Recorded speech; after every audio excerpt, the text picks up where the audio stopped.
This is Scams and Cons News with Jim Grinstead. Scammers apparently are hiding behind charities to steal your money. One group is using the photo of a hospitalized boy to raise money, while another copped the Napa Truffle Festival's name as a front to sell non-existent vendor slots. But we begin with a new twist on an old scam. When a scam hits town, police often turn to local media to put out a warning. It alerts residents to be aware of the scam. So scammers working Sandusky, Ohio, decided to place a call in the name of a local news anchor. It didn't go well. The couple lost a few $1,000s before deciding to call anchor Tony Geffes to confirm the story. So instead of falling for someone claiming to be me, they hung up the phone and called me at the station. When Tom Coos handed cash over to someone claiming to be a courier collecting bail money for his grandson, he did not know it was a scam until hours later. Now, Tom is much more cautious. It just all sounded so fishy. A few weeks ago, 13 Action News explained how scammers conned Tom and his wife out of thousands of dollars in cash. A few days ago, someone called him again. This time, the caller claimed to be me. This person on the phone said they were you from Channel 13. The caller told Tom and his wife people who saw the story on the news were donating money to make up for their loss. But he couldn't answer basic questions about where this fund was, how much money was in the fund, how to proceed with it. Tom also asked the caller why he was using an 800 number instead of my cell phone or the newsroom line. He said, well, I can see you're upset and I'm upset and I don't want to be talking to you anymore. And I said, well, that's fine with me. After that conversation, Tom called me directly. Verify, verify, verify. Because it's too late afterwards when you get sucked into one of these deals, you know. He also called the Sandusky County Sheriff's Office and explained what happened. Now that second attempt at a scam is part of the investigation. Tom says he may never get back the money he lost, but he hopes no one else gets scammed by a phony courier or a fake phone call. Edmonton police are sounding the alarm over a sophisticated cell phone scam that has cost victims more than $600,000. As of December the 18th, 91 reports have been filed regarding this fraudulent scheme. It works as a scammer pretends to be a cell phone carrier representative, often claiming to be from TELUS. They offer an enticing deal on a phone with a low monthly rate. The scammer requests personal details, including social security codes and passwords. Using this information, they access the victim's actual account and order a new phone. When the phone arrives, the account holder is instructed to call back for activation. The scammer then calls the mark, says there's an issue with the phone, and provides an address for its return. The victim unknowingly sends the new phone to the scammer and is left with a bill. Police say the scam can be hard to spot because the scammer is using the victim's actual cell phone account to order and ship the phone. A fraudulent email scheme targeted vendors at the Napa Truffle Festival, with scammers posing as Oxbow Public Market representatives. Fake emails, claiming to be from market co-owner Steve Carlin, offered open vendor spots for the January event. Scammers requested a $50 daily fee and credit card information. One vendor reported unauthorized Lyft and DoorDash charges after sharing payment details.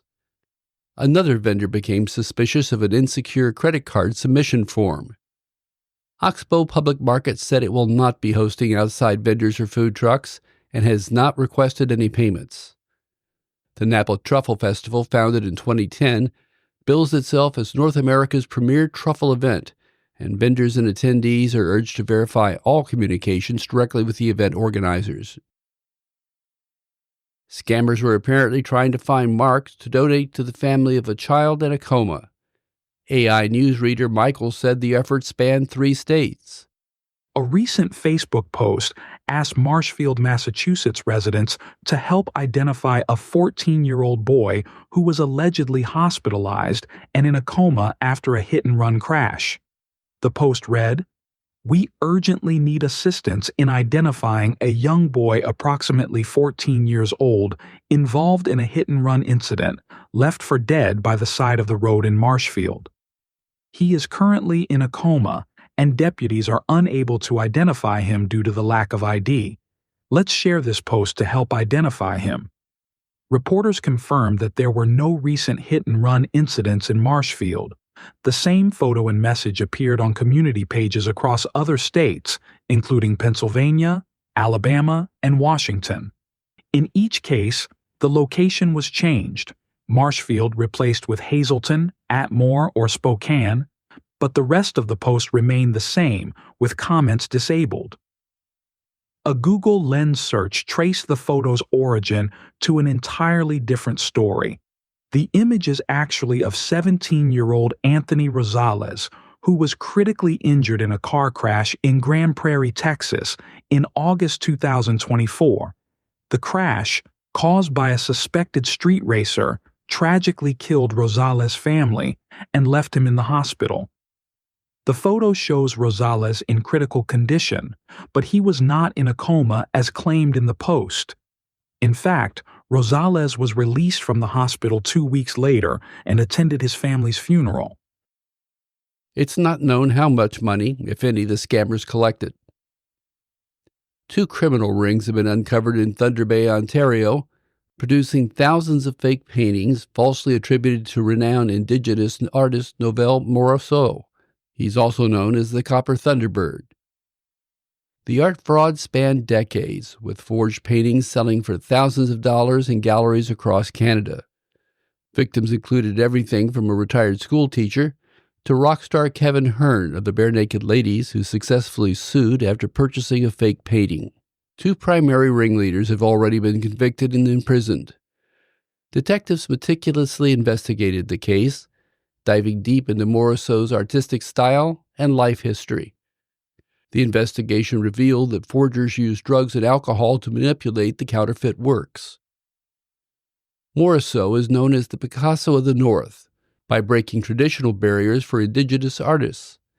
The National Gallery of Canada honored him with a retrospective in 2006, just a year before his death.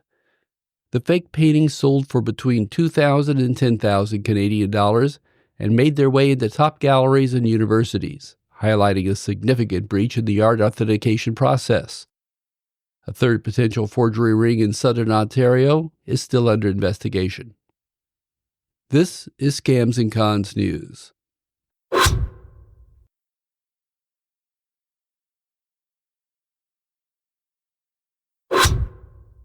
A man arrested months ago for moving into a South Carolina home that wasn't his is back to his old tricks, according to the Anderson County Sheriff's Office. Christopher Spear, age 45 of Anderson, was initially charged in May alongside with Dethera Watson as they presented fake information to buy a house and moved in. They also say Spear tried to scam thousands of dollars in furniture with a series of elaborate excuses. Now Spear is facing new charges after he reportedly tried to defraud Hampton Furniture Store. Store managers alerted detectives that Spear still owed more than $3,400 for furniture he'd received. After the delivery, Spear promised to pay, but when the delivery driver returned, Spear wasn't there to drop off the check as he said he would.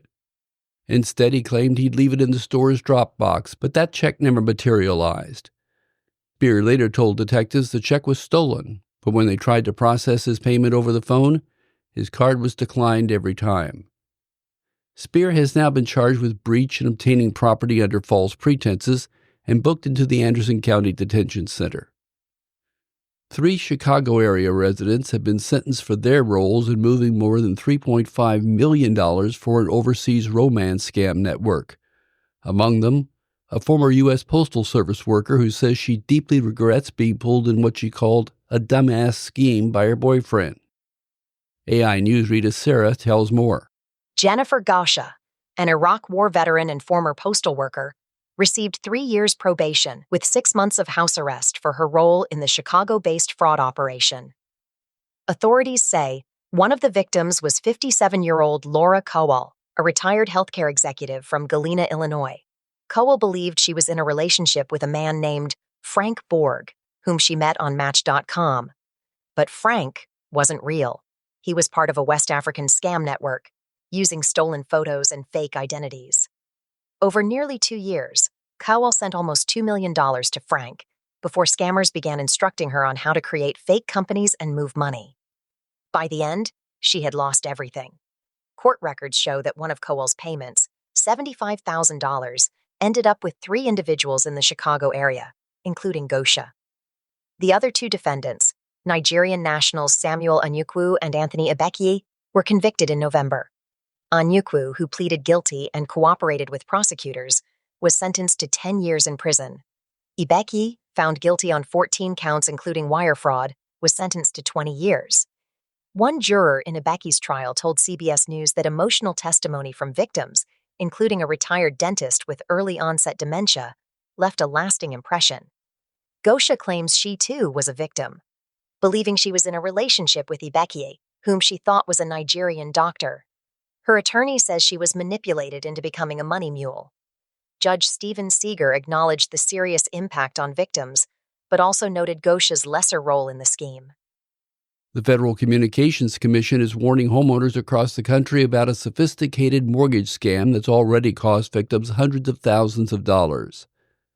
The scheme, called Green Mirage, targets homeowners by posing as their legitimate mortgage lender. Scammers use caller ID spoofing to make it seem like the call is coming from a trusted financial institution, making it difficult for homeowners to detect the fraud. Here's how it works. The fraudsters typically contact homeowners who have recently sought mortgage relief or loan modifications, making them more likely to believe the call is legitimate. The scammers often have specific personal details, like the homeowner's name, address, or even their current or former mortgage lender.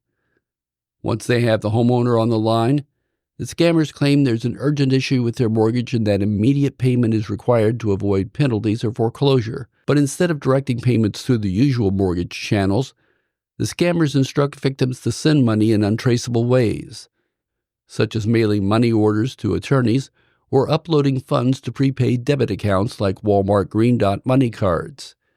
The FCC says Green Mirage has impersonated more than 400 mortgage lenders so far.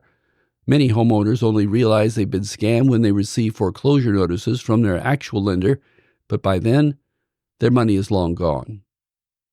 This is Scams and Cons News.